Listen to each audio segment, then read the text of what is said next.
నా పేరు శంకర్రావు అండి. ఈరోజు ప్రభువు గురించి మాట్లాడడానికి వచ్చాను. ఆయన నామాన్ని స్మరించడానికి కూడా అర్హత లేని వాడిని, అల్పుణ్ణి, అజ్ఞాన్ని. అయినప్పటికీ ఆయన ప్రేమ వలన ఈరోజు, ఆయన కృప వలన ఈరోజు ఇలా మాట్లాడగలుగుతున్నాను. ముందు ఆయన గురించి ఒక పాట పాడుతూ, రుచి చూచి తెలుసుకో, హృదయాన చేర్చుకో, ఎంత ఉత్తముడైన యేసుదేవుని, వేద పురుషుడు, దేవతనయుడు, రక్షించగల సమర్థుడు. రుచి చూచి తెలుసుకో, హృదయాన చేర్చుకో, ఎంత ఉత్తముడైన యేసుదేవుని.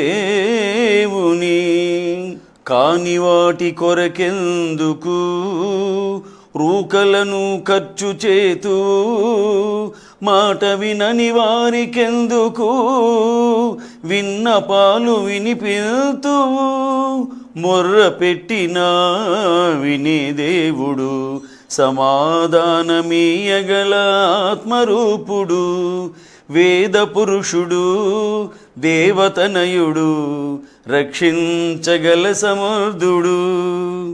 Praise the Lord. అయితే ఈరోజు నేను ఒక విషయం చెప్దాం అనుకుంటున్నాను. ఏమిటంటే, సువార్తను దేనికి ప్రకటిస్తారంటే, ఒక చిన్న ఉపమానం చెప్తానండి.